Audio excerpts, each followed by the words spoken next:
आज की कहानी एक प्लेन के सफर पर आधारित है, जिसमें यात्रियों के साथ साथ प्लेन के सभी कर्मचारी भी एक दूसरे के जिस्म को देखकर गर्म हो रहे थे। जहाँ कह लीजिए कि वो सभी के सभी जिस्म के भूखे थे। कहानी की शुरुआत सोफिया नाम की एक खूबसूरत सी लड़की से होती है। सोफिया का एक ही सपना था कि वो एक मशहूर अभिनेत्री बने। वो सू नाम के एक एक्टर को अपना आइडल भी मानती थी। एक दिन सोफिया अपनी दोस्त जोंग से रिक्वेस्ट करती है और उसकी मदद से सू से मिलने का प्रोग्राम बनाती है। अगले दिन जब सोफिया सू से मिलने उसके फार्म हाउस पर जाती है तो उसकी खूबसूरती देखकर सू के शरीर में आग लग जाती है। सोफिया उसे बहुत मानती थी, पर सू उसके साथ जबरदस्ती कर उसकी आबरू लूट लेता है। सू के फार्म हाउस पर उस समय एक मूवी की शूटिंग चल रही थी, जिस कारण वहाँ बहुत सारे लोग मौजूद थे। जिस कमरे में सू सोफिया के साथ जबरदस्ती कर रहा था, वहाँ फर्श पर एक माइक ऑन पड़ा था और कमरे में जो कुछ भी हो रहा था वो सारी की सारी आवाजें बाहर सुनाई दे रही थी। सोफिया की चीखें सुनकर जोंग उसे बचाने आता है, मगर उसने आने में देरी कर दी थी। सोफिया की हालत देखकर जोंग को सू पर बहुत गुस्सा आ रहा था, पर वो होश से काम लेता है और सोफिया को संभाल कर वहाँ से ले जाता है।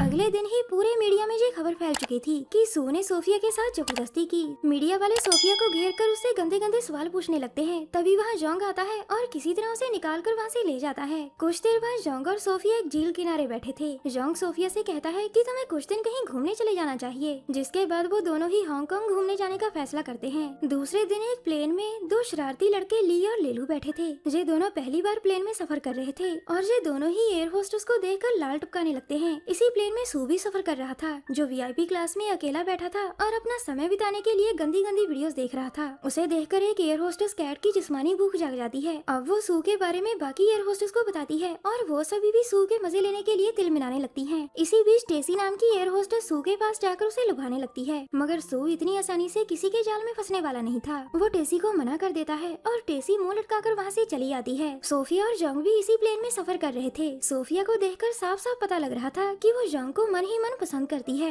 कुछ देर बाद जोंग की नजर ऐना नाम की एक खूबसूरत लड़की पर पड़ती है। ऐना इस प्लेन में एयर होस्टेस थी और वो दोनों ही एक दूसरे को देखकर बहुत हैरान हो गए थे। दरअसल जोंग और ऐना 10 साल पहले एक ही स्कूल में पढ़ते थे। ऐना जोंग से बहुत प्यार करती थी, पर जोंग का ऐसा कोई इरादा नहीं था। तब के बाद से वो दोनों आज इस प्लेन में मिल रहे थे। उसी समय प्लेन में अनाउंसमेंट होती है कि प्लेन अपनी उड़ान भरने के लिए तैयार है, कृपया आप सभी अपनी अपनी सीट बेल्ट लगा लें। ये सुनते ही लेलो जल्दी जल्दी अपनी सीट बेल्ट लगाने लगता है, मगर तभी ली उसे रोकते हुए कहता है, पागल है क्या, खुद क्यों सीट बेल्ट लगा रहा है? देखना अभी एयर होस्टेस आएगी और हमारी सीट बेल्ट लगाने में हमारी मदद करेगी। होता भी कुछ ऐसा ही है। तभी कैट उनके पास आती है और झुककर ली और लेलू की सीट बेल्ट लगाने में मदद करती है। कैट का बदन देखकर ली के तन बदन में आग लगनी शुरू हो जाती है। उधर वीआईपी क्लास में सू अभी भी गंदी वीडियोस के मजे ले रहा था। उसे देखकर सभी लड़कियां सोचने लगती हैं कि इसे कैसे अपने जाल में फंसाया जाए, क्योंकि सू को देखने के बाद वो सभी जल्दी जल्दी उसके साथ मजे लेना चाहती थी। सबसे पहले लीशु नाम की लड़की कुछ ड्रिंक्स लेकर सू को लुभाने के लिए जाने लगती है, मगर उसी समय प्लेन का कैप्टन उसे पीछे से पकड़कर एक कैबिन में ले जाता है और दबाकर उसे पेलता है। कुछ देर बाद जोंग वॉशरूम में आता है और उसे वॉशरूम में आते हुए ऐना ने देख लिया था। मौका मिलते ही ऐना भी उसके पीछे पीछे वॉशरूम में घुस आती है। ऐना की हिम्मत देखकर जोंग हैरान था और साथ ही साथ वो कांपने भी लगता है, क्योंकि उसके हाथों ने ऐना की छातियों को महसूस कर लिया था। ऐना आज भी उससे 10 साल पुरानी बातें कर रही थी, जिनका आज भी जोंग के पास कोई जवाब नहीं था। थोड़ी ही देर बाद जैसे तैसे कर जोंग वॉशरूम से बाहर आता है, पर उसी समय वहाँ सोफिया आ जाती है और वो जोंग के साथ साथ ऐना को भी वॉशरूम से बाहर निकलते हुए देख लेती है। सोफिया ऐना और जोंग के बारे में जानती थी, पर वो इसके बारे में कुछ नहीं बोलती और वहाँ से चली जाती है। उधर सू के पास फिर टेसी आती है। गंदी वीडियोस देखते देखते सू का भी पूरा मूड बना हुआ था और वो टेसी के साथ वहीं अपनी गर्मी निकालने लग जाता है। कुछ ही देर बाद पता चलता है कि वो तो बस सपना देख रहा था, लेकिन सपना देखकर वो मन ही मन ठान लेता है कि आज वो टेसी के मजे लेकर ही छोड़ेगा। दूसरी तरफ ली और लेलू अभी भी अपनी गंदी शरारतों में लगे हुए थे। वो अपने फोन का कैमरा ऑन कर उसे नीचे रख देते हैं, ताकि जब भी उनके पास कोई एयर होस्टेस आए तो वो उसकी गंदी तस्वीरें ले सके। इसी बीच उनके बुलाने पर कैट उनके पास आती है और वो उसकी गंदी तस्वीरें लेने में कामयाब भी हो जाते हैं, मगर कैट को भी इसके बारे में पता चल जाता है और वो मौका देखकर लेलू को अपने साथ वॉशरूम में ले जाती है, जहाँ पर वो दोनों एक दूसरे से खूब प्यार करते हैं। लेलू की परफॉर्मेंस देखकर कैट उस पर लट्टू हो जाती है और उसके लिए अच्छा अच्छा खाना लेकर आती है। उन्हें देखकर ली को कुछ समझ नहीं आ रहा था कि ये सब क्या हो रहा है। उधर सोफिया अपनी सीट पर आराम से बैठी गाने सुन रही थी। तभी उसकी बगल वाली सीट पर सू आकर बैठ जाता है। सोफिया के पूछने पर सू उसे बताता है कि वीआईपी क्लास में जोंग और ऐना है और वो दोनों एक दूसरे से प्यार कर रहे हैं, इसलिए मैं तुम्हारे पास आ गया। अब सू सोफिया को एक वीडियो दिखाने लगता है जो उसने सोफिया के साथ अपने फार्म हाउस में जबरदस्ती करते समय बना ली थी। सोफिया कुछ देर तो उसे झेलती है, पर फिर वो उसे अपने साथ वॉशरूम में ले जाती है ताकि वो वॉशरूम में उसके मजे करवा सके।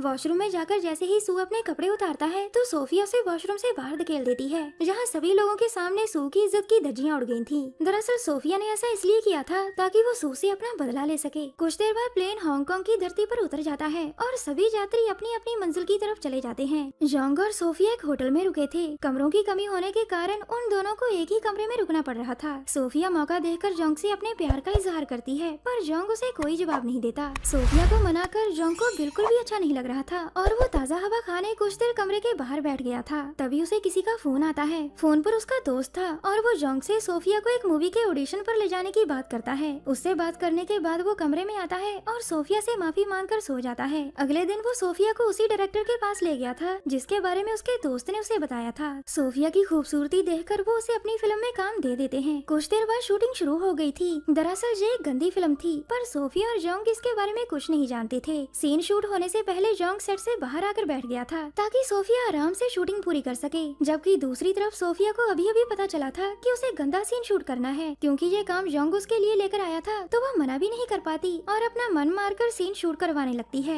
उधर बाहर बैठा जोंग अपना फोन देखने लगता है जिस पर सोफिया ने मैसेज भेजे थे। इन मैसेज में उसने फिल्म के बारे में बताते हुए लिखा था कि मैं तुम्हारे लिए कुछ भी कर सकती हूँ जोंग, जबकि जोंग तो इसके बारे में कुछ भी नहीं जानता था। मैसेज देखकर वो भागा भागा जाता है और डायरेक्टर को पीटकर सोफिया को बाहर ले आता है। दरअसल जोंग भी सोफिया को पसंद करने लगा था, पर उसे इस बात का एहसास नहीं था। कुछ देर बाद ली और लेलो घूम फिर कर वापिस जाने के लिए उसी प्लेन में सफर कर रहे थे जिसमें वो दोनों सवार होकर हांगकांग घूमने आए थे। एक बार फिर से उनकी मुलाकात कैट से हो जाती है। लेलो और कैट एक दूसरे को दोबारा देखकर बहुत खुश होते हैं। उधर सू भी इसी प्लेन से वापस जा रहा था और जोंग और सोफिया भी इसी में सफर कर रहे थे। अब जोंग अपने दोस्त को फोन कर उसे बहुत बुरा भला कहता है क्योंकि उसकी वजह से सोफिया को आज वो करना पड़ रहा था जो वो कभी नहीं करना चाहती थी। फोन काटने के बाद जोंग वॉशरूम जा रहा था और रास्ते में उसे फिर से एना मिल जाती है, पर वो दोनों ऐसे बर्ताव कर रहे थे कि जैसे वो दोनों एक दूसरे को जानते ही नहीं। जहाँ एक तरफ लोगों के दिल टूट रहे थे, वहीं दूसरी तरफ कुछ लोगों के दिल एक हो रहे थे। लेलो को कैट से प्यार हो गया था और कैट भी उसे दिल दे बैठी थी। प्लेन के लैंड होते ही कैट एयर होस्टेस की जॉब छोड़कर लेलो के साथ अपना घर बसाने का फैसला करती है। जोंग और सोफिया गए तो साथ साथ थे, लेकिन एयरपोर्ट से निकलते अलग अलग हैं। जोंग अपने रास्ते और सोफिया अपने रास्ते हो गई थी। तभी सोफिया को एक फोन आता है। ये फोन एना का था और वो उसे गालियाँ दे रही थी। वो सोफिया को गालियाँ देते देते कहती है कि आज तुम्हारी वजह से जोंग ने मुझे ठुकरा दिया। उसकी बात पूरी होने से पहले ही सोफिया ने फोन काट दिया था। दरअसल एना की बातें सुनकर उसे पता चल गया था कि जोंग भी उससे प्यार करता है, इसलिए अब वो जल्दी जल्दी जोंग के पास जाती है और उसे गले से लगा लेती है। और इसी के साथ इस कहानी का यही अंत हो जाता है।